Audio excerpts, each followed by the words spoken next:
Buenos días, bienvenido, bienvenida desde la Universidad de Salamanca a través de su Fundación General, en el marco del programa de Empresas Amigas de la Universidad de Salamanca. Te damos la bienvenida a este webinar gratuito. El webinar de hoy se titula Previsión y Prospectiva del Cine en España, camino hacia el 2030. Este webinar será grabado para todos aquellos que hoy no nos pueden acompañar. El webinar de hoy tratará sobre un estudio Delphi orientado hacia las dinámicas condicionantes del desempeño de la industria cinematográfica española en la actualidad, con el fin de comprender y predecir aspectos relevantes de cambios y evolución de esta industria cultural en el plazo de 10 años. Quiero dar las gracias a los dos ponentes que tenemos hoy, tanto a Margarita Tobar como al profesor Félix Ortega Moedano, profesor de la Universidad de Salamanca. Muchísimas gracias por estar aquí. Gracias a vosotros. Y antes de empezar con la presentación, permitirme presentar a los dos ponentes.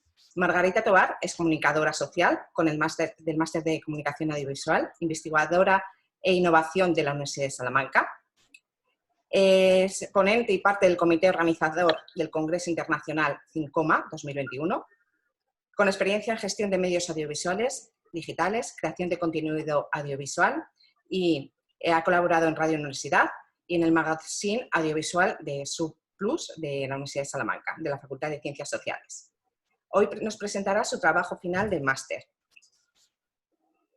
El profesor Félix Ortega Moedano es profesor de la Universidad de Salamanca, también es miembro del Observatorio de Contenidos Audiovisuales OCA, director del máster en Comunicación Audiovisual, Investigación e Innovación. Además, también es secretario académico del Instituto Universitario de Investigación en Ciencias de la Educación de la Universidad de Salamanca, doctor en Comunicación, Cultura y Educación y licenciado en Economía por la Universidad de Salamanca. Ha desarrollado su trabajo de investigación en audiencias, metodologías de investigación, estructura del sistema audiovisual y las industrias culturales, televisión, educación y comunicación, publicando artículos y libros a nivel nacional e internacional.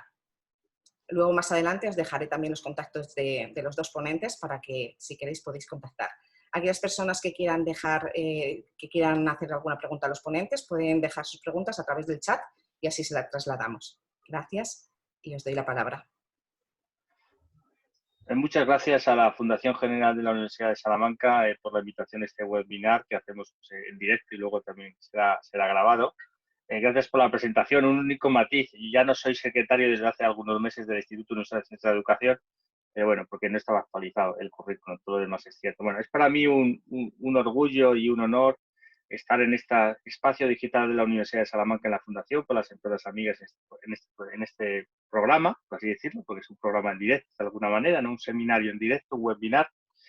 Y a mí me gustaría un poco presentar, y nos vamos a tutear, ya que estamos en clase de alguna manera en un seminario, es más ameno desde el punto de vista de la dialéctica con los que nos acompañan en la sala físicamente, sala digital.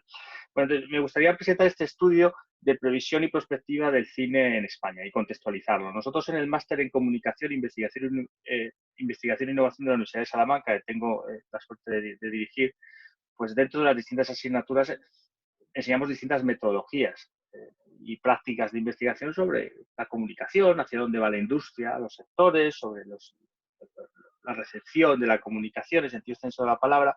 Es una de las técnicas que solemos analizar dentro del máster en alguna de las asignaturas de medios de comunicación es la previsión y la prospectiva. Es una técnica interdisciplinar, pero que permite preguntar, como explicará a continuación ya con resultados Margarita, preguntando a expertos sobre el futuro de algunos sectores que se encuentran en dinámicas de transformación, por ejemplo. Es uno de los objetos de estudio para nosotros, y Margarita se ha apropiado perfectamente de la técnica y la metodología, pues tanto en algunos trabajos de alguna asignatura del máster, como el trabajo final de máster que yo le he dirigido, pues ella planteó un estudio sobre ese futuro, hacia dónde creemos que va el cine, preguntando a expertos con una metodología que se llama Delphi, que pregunta a gente que trabaja en ese sector, en esos sectores, tanto en la academia como en la industria, sobre cuáles son sus percepciones sobre hacia dónde va, cuáles son los escenarios de mayor probabilidad sobre el cine. Margarita es una alumna brillante, ya máster, tiene una carrera por delante magnífica y es un gran ejemplo de los egresados que nosotros tenemos en la universidad y del trabajo que hacemos, y que además tiene una aplicación directa, por este caso a la industria o al sector audiovisual, con la participación pues, de los expertos que aparecen en un trabajo final de máster, que además yo creo que ya está en el repositorio, o sea que quien le interese, pues yo creo que puede o pedírselo a Margarita o consultarlo en el repositorio creo de la universidad, y sin más dilación, pues darle la enhorabuena a Margarita por estar aquí donde estamos. Para mí ha sido un placer trabajar en este trabajo de investigación, en el que igual publicaremos algunas cosas a futuro, veremos hacia dónde nos lleva, pero yo creo que en este momento de cambio paradigmático acelerado por el COVID, tal vez, o por esa catalización donde los espacios audiovisuales son digitales, los de docencia ya son digitales y son en streaming, como estamos ahora, y luego serán grabados, pues también transforman una industria que antes era de sala física y hoy en día es de multisala, digital, no física, o estamos en las mil y una pantallas, tal vez, por decirlo de alguna manera. Así que le cedo la palabra a Margarita, gracias a la Fundación General por la invitación, y a Daniela Burbana, Marta Piñago y Marlena Torrealba y Noé, que nos acompañan en esta sala física digital. Muchas gracias a vosotros. Bueno, Félix, en primer lugar, muchas gracias por tus palabras y también gracias a la Fundación General de la Universidad de Salamanca por la invitación. Estoy muy contenta de poder participar el día de hoy en este webinar. Y bueno, les voy a comentar un poco sobre de qué trata el trabajo final de máster, el cual pude desarrollar en este año. Le vuelvo a dar las gracias a todos los presentes por conectarse. Y bueno, voy a compartir pantalla para mostrarles la presentación y que estén un poco más familiarizados con el tema.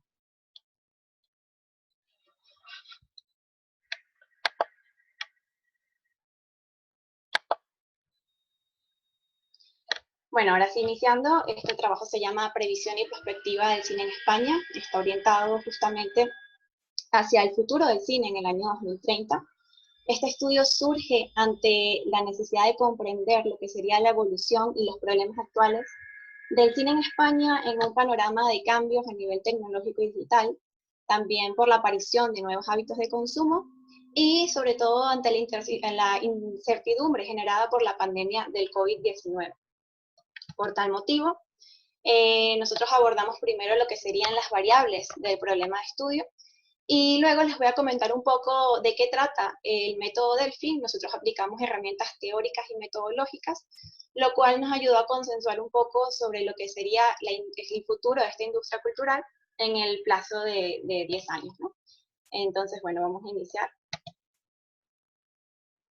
Abordar el estudio de los problemas actuales del cine español requiere, por un momento, comentar algunos aspectos de la formación de esta industria. Nosotros lo dividimos en 5 etapas. Para empezar, la historia del cine español comienza con la llegada a España de Alexander Plomio, un operador de cámara de los hermanos Lumière en el año 1896. Ya durante la primera y segunda etapa del cine español, correspondiente a lo que es el cine mudo y sonoro, empiezan a formarse lo que serían las bases del cine. Entre 1930 y 1936, como podemos ver, ya se contaba con más de 3.000 salas de proyección, 11 estudios de rodaje, 18 laboratorios y más de 20 productoras, lo que puede darnos una idea del panorama y de las dimensiones de esta incipiente industria.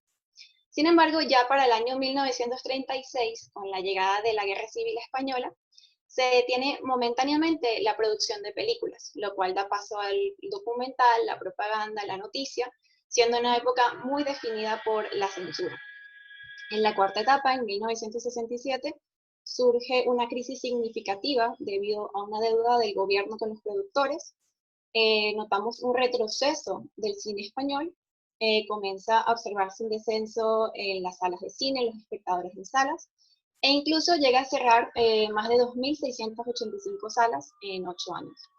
Ya para el año 1975 hasta 1988 empieza lo que sería un proceso de transición de la dictadura a la democracia.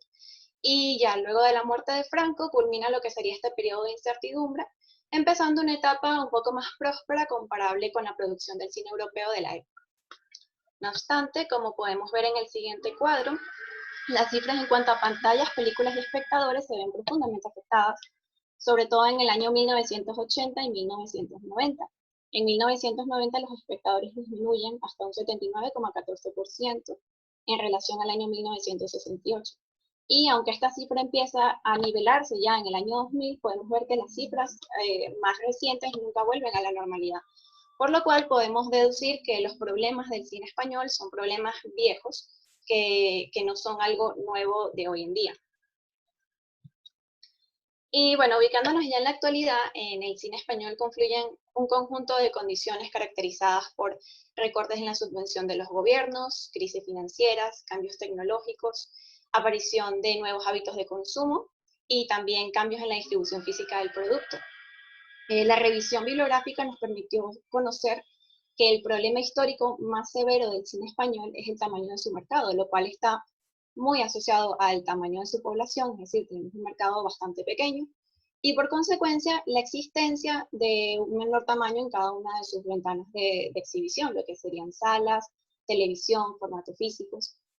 También tenemos el problema de la intermitencia de sus estructuras industriales, su situación competitiva frente al tamaño del cine norteamericano, también la inexistencia de capacidades propias de distribución. Este es uno de los mayores problemas, pues la distribución está siendo controlada por los grandes majors del cine, que son principalmente 6 industrias como Walt Disney Company, Sony Pictures, que son empresas dominantes en varias regiones del mundo, específicamente en Latinoamérica y Europa.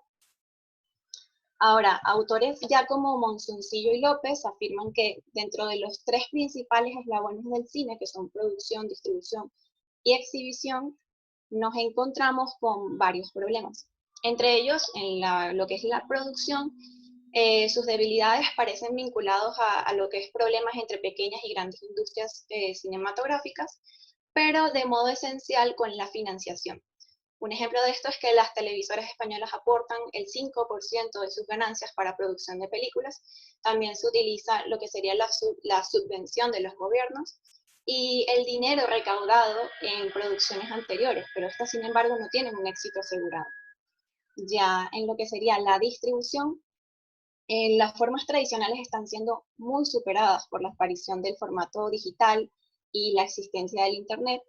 Un ejemplo de esto podría ser la producción Carmina Revienta, una película del año 2012, que también de forma experimental se comercializó en algunas salas de cine y también en DVD, se distribuyó en DVD y en plataformas de pago por suscripción, por lo cual nos encontramos ante el nuevo mundo de la distribución condicionado por la Internet y el viejo mundo por las formas tradicionales de la distribución. Sin embargo, el mayor problema de la distribución es que esta está siendo, como les comentaba anteriormente, controlada por los grandes medios del cine, por lo cual el cine español no se está exhibiendo como debería. A pesar de que los medios contribuyen con procesos de financiación necesarios, también actúan negativamente como filtros, es decir, ellos limitan la diversidad de largometrajes y también un poco a lo que serían las distribuidoras independientes.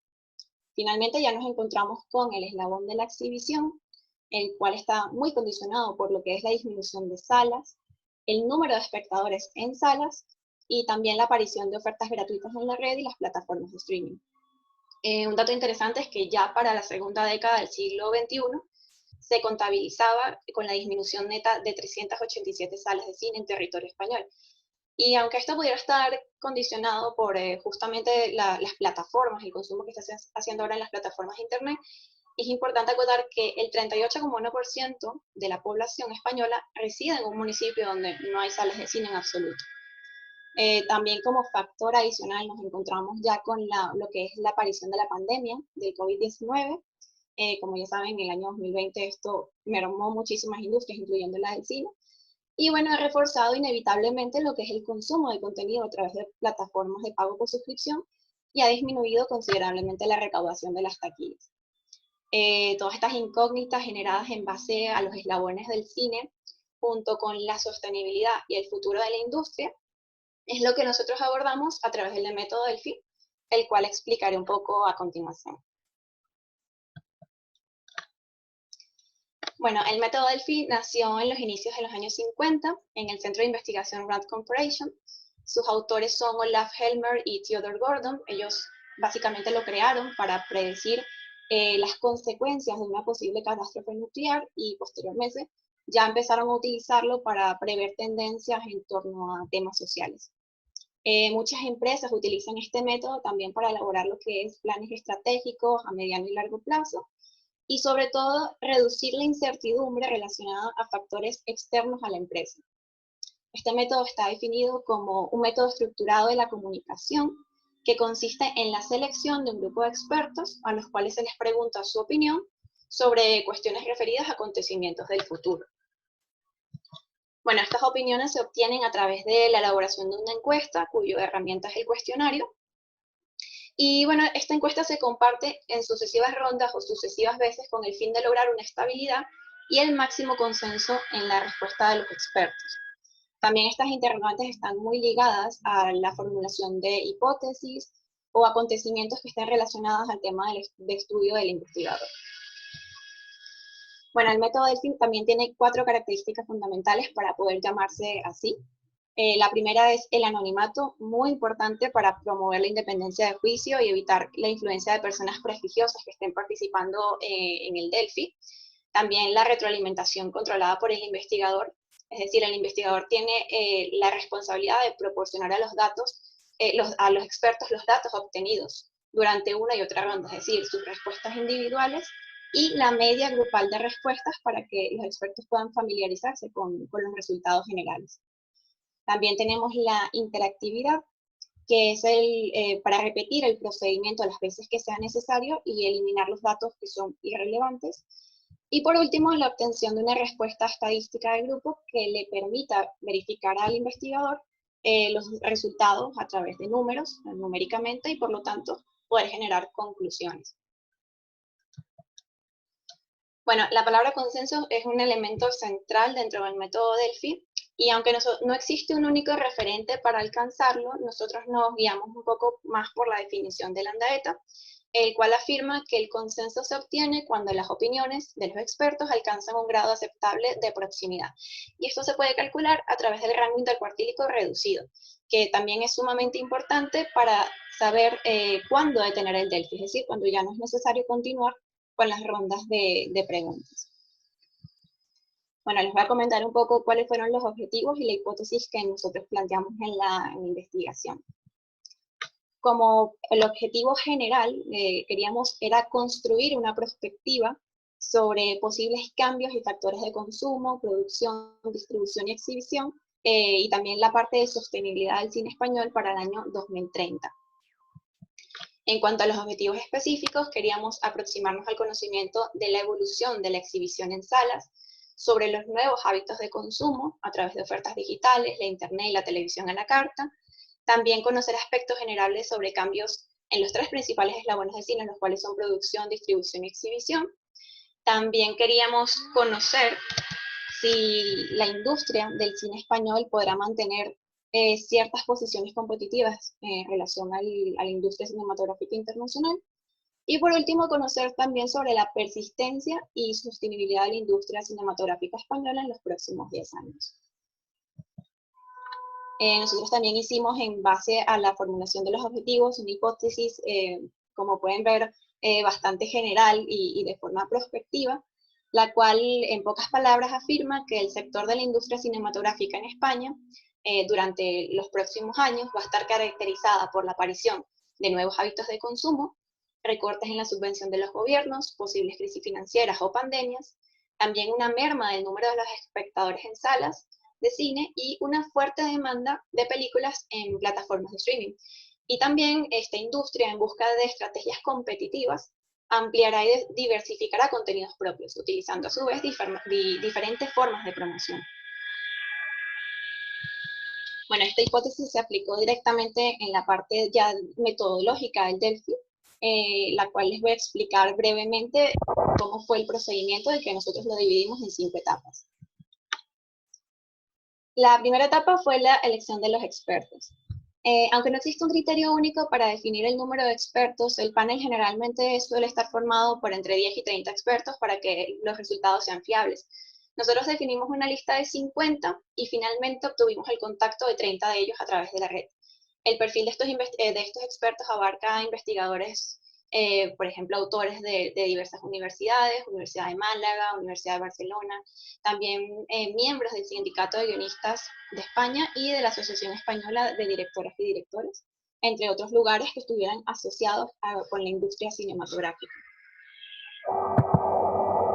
La segunda etapa fue la elaboración del cuestionario. Nosotros diseñamos un cuestionario en correspondencia directa con la hipótesis planteada, con 31 preguntas y una escala tipo Likert de 5 puntos, siendo 1 equivalente a totalmente en desacuerdo y 5 totalmente de acuerdo. Las preguntas también ya se elaboraron con el horizonte hacia el año 2030 en forma de afirmación y no de pregunta para que los expertos pudieran estar de acuerdo o en desacuerdo con dicha afirmación, con dicha pregunta. Bueno, ya en la tercera etapa lo que hicimos fue contactar a los expertos a través de la web. Nosotros elaboramos una carta académica con explicación de motivos y enviamos la solicitud mediante correo electrónico. Dimos un plazo de respuesta de 30 días a partir de los primeros días de marzo y para entonces obtuvimos la recepción positiva de 18 expertos, es decir, de los 30 seleccionados, 18 nos dieron su visto bueno. Ya los datos recaudados se obtuvieron a través de la plataforma Qualtrics. Bueno, uno de los autores de los expertos que participó en el estudio fue el doctor José Patricio Pérez Rufí, es un autor bastante citado en el estudio, y bueno, nos gustó mucho contar con su participación. Qualtrics es una plataforma que ofrece la posibilidad de realizar encuestas online y distribuirlas, y por lo tanto nosotros interpretamos los resultados a través del informe por defecto que ofrece la plataforma. Ya para la segunda ronda nosotros elaboramos 18 cuestionarios personalizados por cada experto, y como les comentaba anteriormente, se debían incluir las medidas de tendencia central, es decir, la respuesta individual de cada experto en su primera intervención y la media general.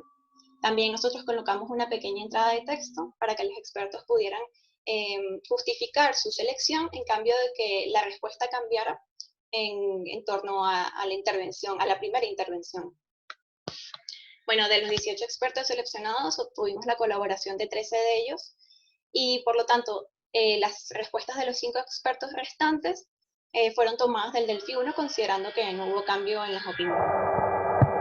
Como pueden ver en la siguiente tabla, ordenamos de esta forma los resultados como la media, la desviación típica y el porcentaje por cada una de las respuestas para tener un poco mejor organizado cómo queríamos luego interpretar los resultados.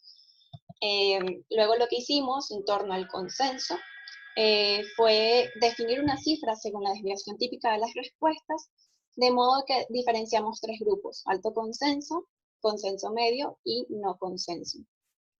Este procedimiento se realizó otra vez con el Delphi 2 y por último lo que hicimos fue, a través de la siguiente gráfica que pueden ver acá, calcular el rango intercuartílico que, como les comentaba anteriormente, es lo que le permite al investigador saber si es pertinente detener el proceso solamente con 2 rondas de preguntas o cuestionarios.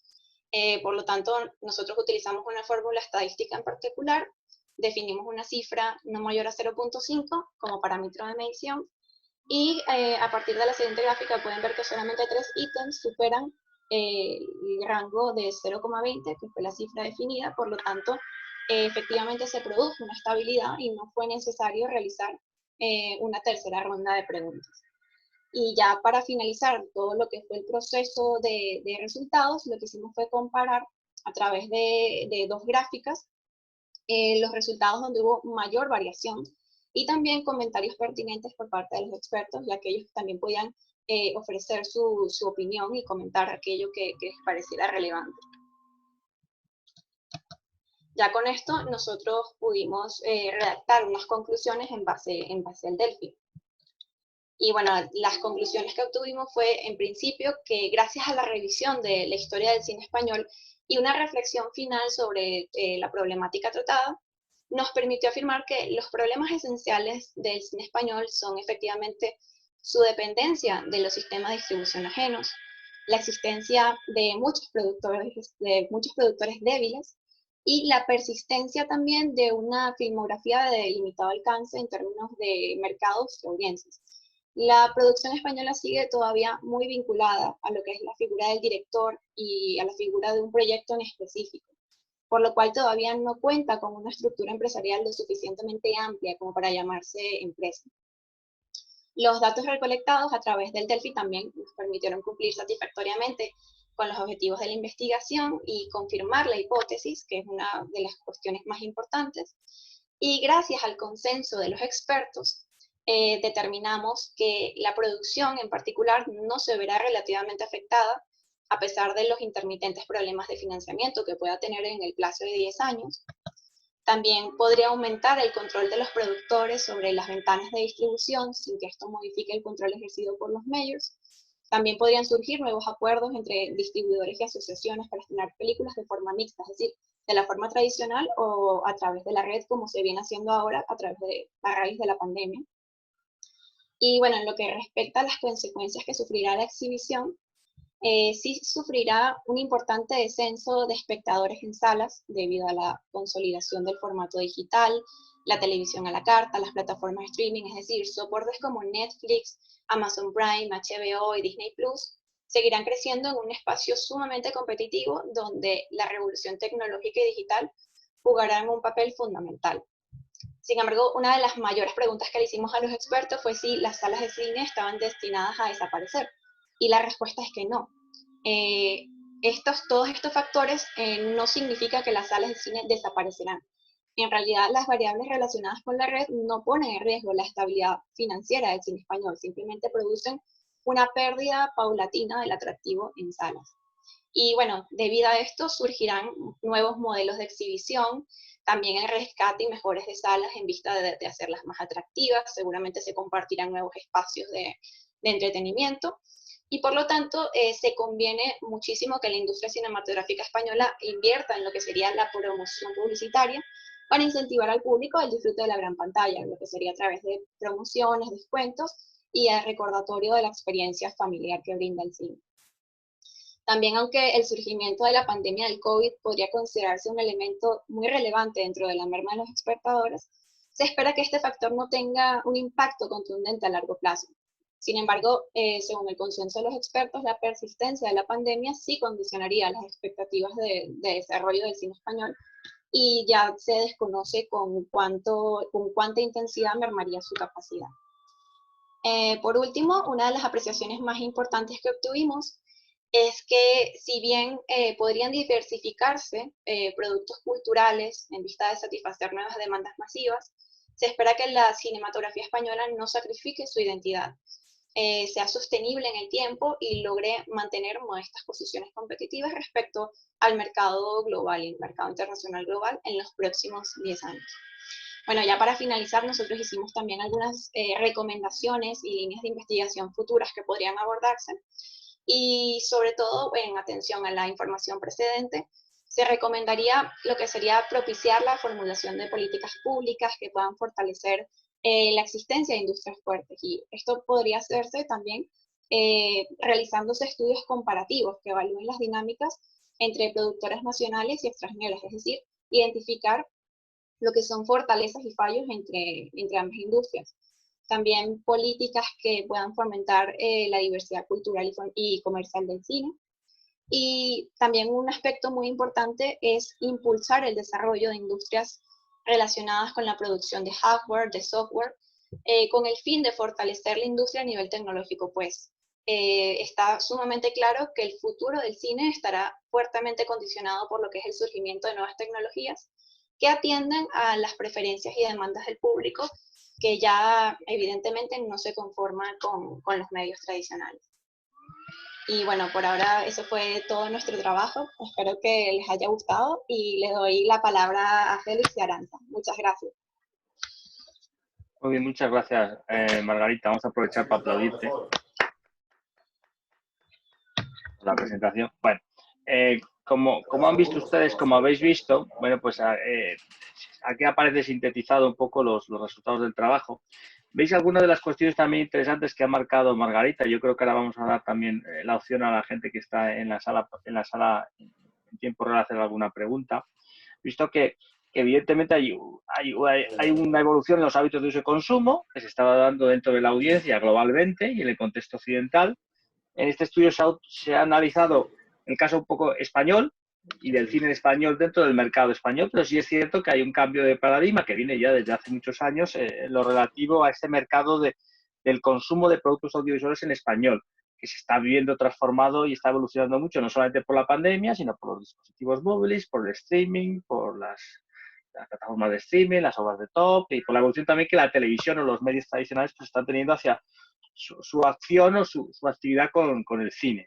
Entonces, evidentemente, los hábitos evolucionan, a veces se aceleran por cambios paradigmáticos, y lo que sí es cierto es que cómo consumimos cine y dónde, cuándo, cómo y con quién consumimos cine es algo que está en transformación. Nosotros tenemos la suerte de pertenecer, de estar en un planeta donde uno de los idiomas de este cine es el español, que compartimos tantos millones de ciudadanos dentro del planeta, y también que nuestra propia industria audiovisual también produce en otros idiomas globales, por ejemplo el inglés, incluso otros idiomas, y que gracias también a la evolución en los últimos 20 años, 20, 30 años, tanto en España como en algunos países de Latinoamérica, la calidad de nuestra producción audiovisual está empezando a competir internacionalmente en estas plataformas. Y no solamente eso, el segundo país del mercado en español más importante es Estados Unidos, después de México, desde el punto de vista del consumo. No en facturación, tal vez, porque probablemente sea Estados Unidos el primero, en facturación sobre el español, después probablemente España y luego México, habría que revisar los datos. Entonces, el estudio prospectivo de hacia dónde vamos y de dónde venimos y lo que los expertos y los consensos dicen permite a la industria, a los políticos, a los legisladores, analizar lo que hacen los consumidores y analizar también hacia dónde tenemos que ir pues, para no llegar tarde a ese tren prospectivo. Y eso es un poco lo que la prospectiva, desde el punto de vista de preguntar a cerebros, gente que está trabajando en esto, que no se conocen, pero que comparten datos, pues nos permite pues, vislumbrar los escenarios de más probabilidad. No adivinar el futuro, sino vislumbrar los escenarios de más probabilidad. Algunos se van a materializar, otros no, dependiendo también de los contextos, pero sabemos que el cine, como ha sido visto por nuestros padres o por nuestros abuelos, o cómo se está produciendo, está en un proceso de transformación y de adaptación a la evolución de la tecnología y de los hábitos de uso y consumo de los ciudadanos en los distintos mercados. Yo, con mi parte, dar la enhorabuena a Margarita por el excelente trabajo, a la Fundación por la invitación, y doy la palabra a la sala para que pregunte lo que estime oportuno. Gracias. Bueno, aquí hay una pregunta de Marlena que dice ¿qué me motivó a usar el método Delphi para mi trabajo de investigación? Bueno, nosotros revisamos el método Delphi en una de las asignaturas del máster, en la asignatura más media. El profesor Félix nos comentó de qué se trataba y nos dio bastante material bibliográfico para revisar. Y a mí me llamó mucho la atención en qué consistía este método, y ya como habíamos desarrollado un pequeño ejercicio sobre el tema, quise abordarlo más profundamente en el TFM y sobre todo aplicarlo a una industria cultural como es el cine en España, que constantemente se renueva y se reinventa. Entonces, por eso me pareció sumamente interesante. Gracias. Ok, Daniela pregunta que cuáles fueron las limitaciones de la investigación y qué le recomendaría a alguien que quisiera hacer un método de a Burgos, bueno. bien. Bueno, en principio, las limitaciones a nivel personal que yo tuve fue el contacto y el acercamiento con los expertos. ¿Qué plaza has sacado? ¿Qué plaza has firmado? Pues al ser un estudio que depende de terceros, resulta bastante difícil ese acercamiento. Es decir, los resultados están estrechamente ligados al nivel de participación que tengan los encuestados. También fue un poco complicado tener el contacto a través de la red, pues muchas veces la información de Internet es bastante... Me vuelvo loco, eso es por debajo de contratado. Aparte de eso, yo lo que recomendaría para alguien que quiera hacer un Delphi es, en principio, clasificar a los expertos por grupos diferenciados. Te van a dar un contrato por 5 años. Es decir, a qué sector pertenecen ellos a nivel profesional o a qué área del conocimiento, si son personas pertenecientes al sector académico o en el caso del cine son guionistas, productores, directores. Y revisar varias veces las preguntas antes de enviarlas. Yo voy a interrumpir un segundo, Margarita. Hay alguien que tiene el micro abierto y está entrando una voz, así que yo pediría, no sé si es Marta Piñago o alguien que desactive su micro, porque está entrando, yo le estoy escuchando una voz de diálogo. Sí. Bueno, creo que ya paró. Y bueno, más que todo eso, le recomendaría a alguien que revisen las preguntas varias veces antes de enviarlas. Y lo sé. Digo, mi mujer vivía en Burgos. Porque en realidad lo que puede pasar es errores de interpretación entre los encuestados, sobre todo cada persona interpreta las preguntas de manera como ayudante del doctor paga 1.500 euros. Bien redactadas, la forma más clara y sencilla posible, para que se pueda establecer la mejor comunicación y sobre todo también escribirle a los expertos explicándole lo que es, de qué se trata tu trabajo, para crear ese acercamiento y evitar el mayor número de deserciones posibles, que creo que es lo que al final representa en el Delphi el punto más importante, que los expertos que participan en la primera ronda continúen también en la segunda, en la tercera o en las veces que se vaya a desarrollar el procedimiento.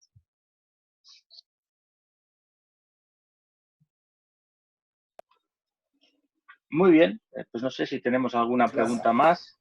Sí, hay una pregunta más. Se dice, se habla de las nuevas plataformas como cambio en hábitos de consumo y en detenimiento del consumo tradicional, pero en cifras globales, ¿cómo de relevante es el incremento experimentado gracias a las nuevas formas de consumo? Bueno, Si quieres, tomo yo primero un poco la palabra, Margarita, y ya la complementamos.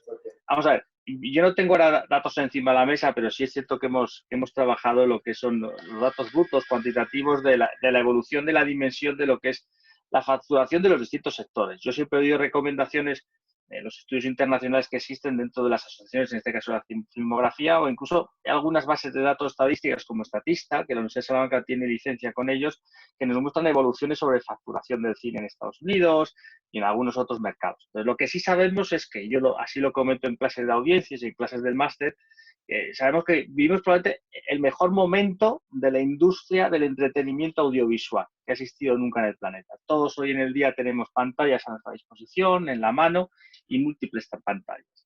Antes de la aparición del cine con los hermanos Lumière, tal vez, y luego, bueno, su industrialización, la gente no tenía audiovisuales, tenía cine, tenía teatro, tenía iglesias, tenía contextos donde veía audiovisuales en directo. Luego apareció el cine y las salas. Entonces, eso siempre va afectando la tecnología y los hábitos con los patrones que van evolucionando y cambiando. Entonces, lo que sí sabemos es que los indicadores y los datos cuantitativos dicen que la industria del cine en las salas físicas está perdiendo audiencia y visitantes, aunque ha tenido ciclos con el 3D y con otros espacios o incluso recuperaciones, pero lo que sabemos es que la inversión en producción de contenido audiovisual que podríamos catalogar como cine o series cinematográficas, ¿no? Incluso las series estas del binge watching son cinematográficas de alguna manera. Sabemos que eso está explotando pues, por la competencia, por la aparición pues, de plataformas tan exitosas como Netflix, como Amazon, como Hulu, como otras, como Movistar parcialmente o en algunos otros contextos. Sabemos que vivimos, yo creo que la que va a ser la edad de oro. No la edad de oro de la sala física, se está transformando hacia una experiencia audiovisual, de entretenimiento y más social. La gente seguirá yendo a las salas físicas renovadas. Algunos, gente tal vez más mayor de 50 años, seguirán yendo al cine en las salas tradicionales, como algunos ejemplos existen, por ejemplo, de cine de proximidad en los entornos rurales donde se está volviendo a ver cine como se vivía o veía en esa metáfora del cinema paradiso, ¿no? de la película. Entonces, yo lo que creo que el contexto es de incremento, los datos cuantitativos son de incremento en la facturación, en la industria del cine, en industrias del cine asociadas al cine, por así decirlo, o plataformas donde se produce contenido que antiguamente era cine o que ahora son series de ficción, que yo catalogaría casi también de cine. Y luego también hay ejemplos de transformación de las salas, donde cada vez hay menos salas, pero también esas salas tienen mayores dimensiones y también tienen más espacios de entretenimiento, donde como por ejemplo lo que se analiza en Futuroscope, ¿no? El Futuroscope en Francia, en ese parque de atracciones sobre el futuro, donde se analiza hacia dónde iba el cine o hacia dónde iba el entretenimiento audiovisual, ese cine inmersivo, ese cine en 3D, ese cine tal vez participativo asociado también a la industria del videojuego, hacia el evento de reunirte con los actores, con esa participación en los distintos targets de edad, seguirá teniendo presencia y seguirá existiendo, pero el cine del siglo pasado no va a ser el cine actual, pero sí es cierto que yo creo que la industria del cine en sí, que ha vivido pues esta transformación, lo seguirá viviendo pues algunos momentos de incertidumbre para el que tiene una sala de cine o quien su facturación en una sala de cine, pero lo creo que vivimos o empezamos a vivir otra vez la edad de oro, tal vez podríamos llamarle de platino o incluso de diamante para la producción audiovisual y para el cine, la industria del cine. No para las salas de cine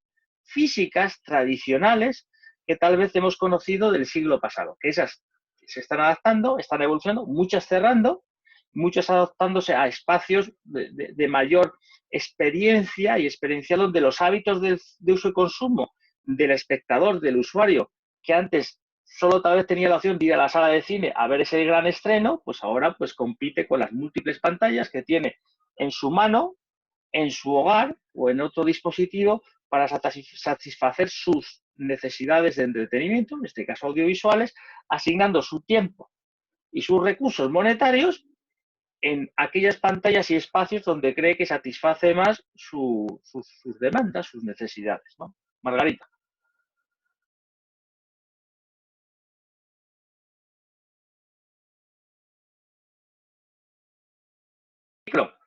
El micro no lo tenías vale. activado. Gracias. No, que otra pregunta que veo que ponen aquí, que cuál es la diferencia en cifras en la recaudación de salas versus el consumo casero. Y bueno, esa es una pregunta bastante interesante. De hecho, nosotros lo tocamos en el estudio que hicimos.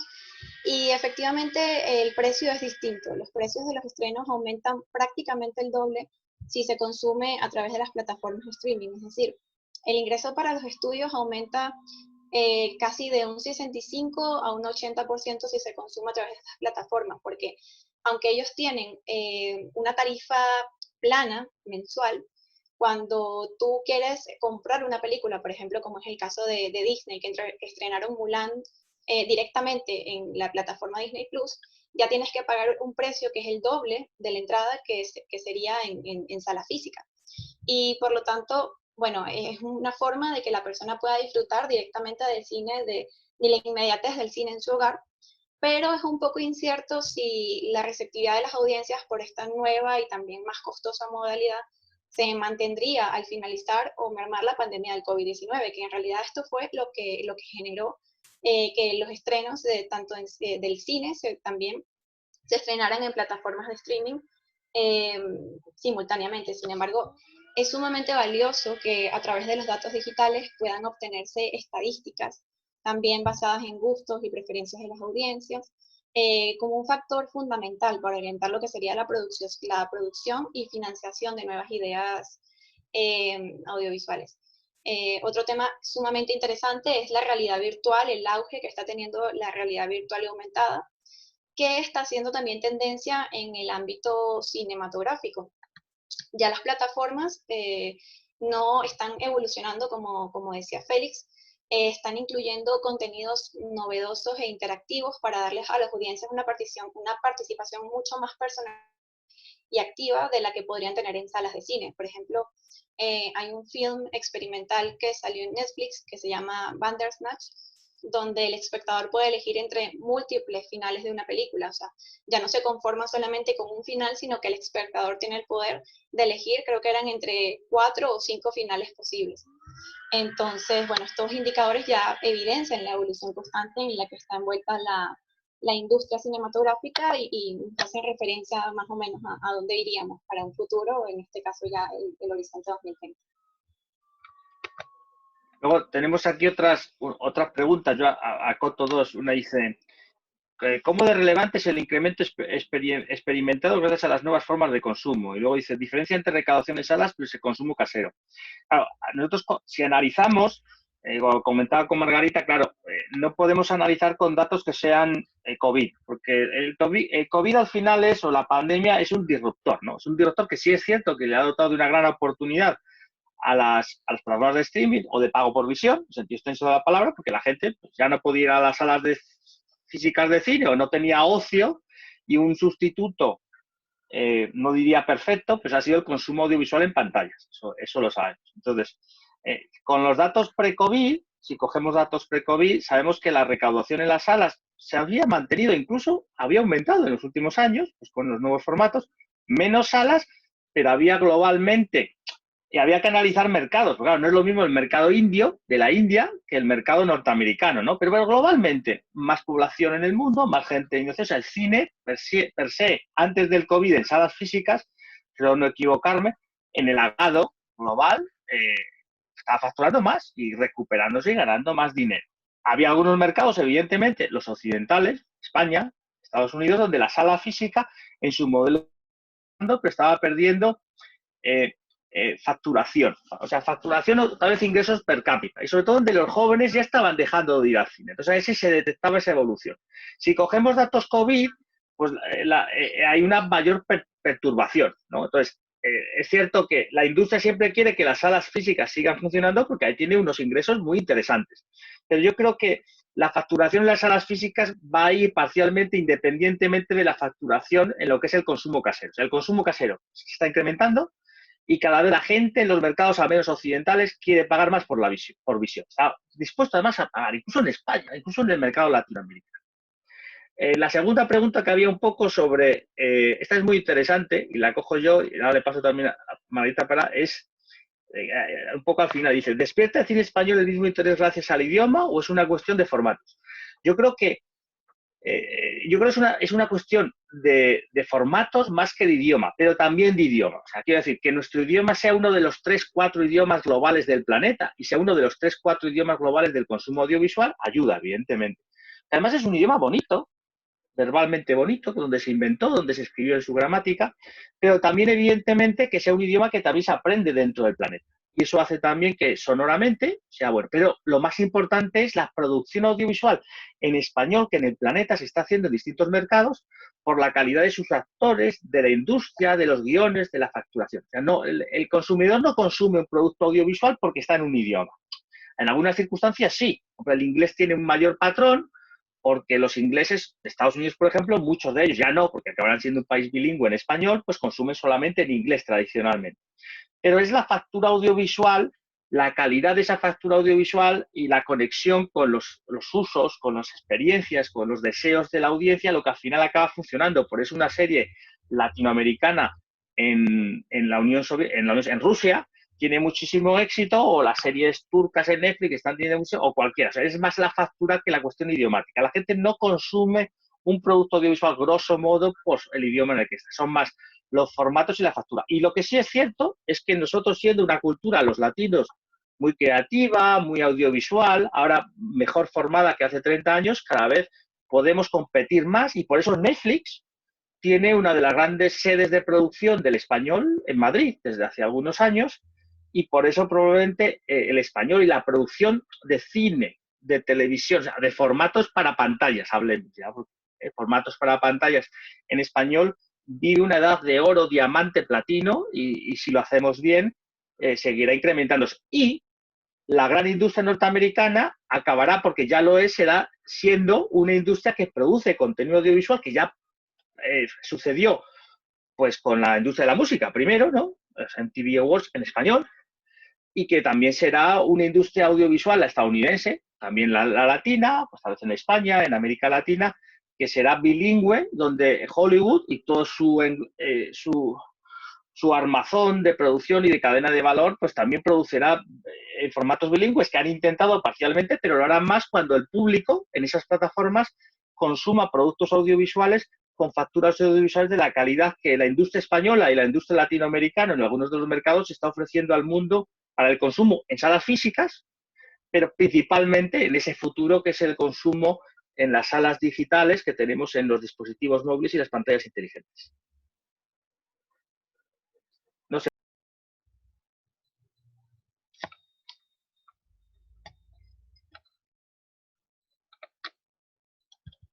Bueno, pues Margarita, ¿alguna reflexión más? Yo creo que podemos dar la sesión por finalizada, ¿verdad? Sí, me parece que lo has explicado perfecto, sobre todo esta última intervención. Que si alguien más tiene una pregunta, si no, creo que ya podemos finalizar.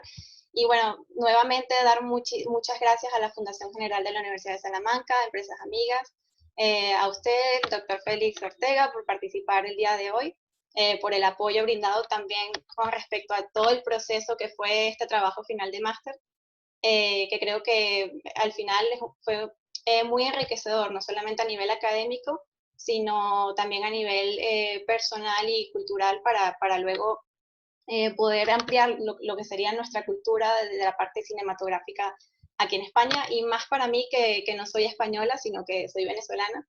Me gustó mucho el proceso de descubrir cómo eran las condicionantes de la industria cinematográfica española. Muy bien, pues muchas gracias. No sé si desde la Fundación quieren hacer un cierre. El micro. Ahora, perfecto, Ahí el micro, sí. Bueno, yo quería daros las gracias tanto a Félix como a Margarita por vuestra exposición. Ha sido muy interesante. Además, también las aportaciones que nos han hecho también los asistentes de esas preguntas. Y bueno, pues daros las gracias. Y aquí tenéis vuestra casa, la Fundación General de la Universidad de Salamanca, para otro webinar como el que hoy nos habéis aportado, que han sido grandes conocimientos del cine en España. Muchísimas gracias a ambos. Muy bien, pues gracias a todos. Gracias. Y os vemos en Salamanca, física o virtualmente. Y aquellos Exacto. alumnos que quieran disfrutar como Margarita de la experiencia en la Universidad de Salamanca, esperemos que en tiempos no de COVID, porque será más gratificante, pero pues lo pueden hacer. Gracias a vosotros por todos, gracias a la audiencia. Un saludo. Muchas gracias. Gracias a todos los participantes. Y que paséis un buen verano. Gracias. Igualmente. Buen verano.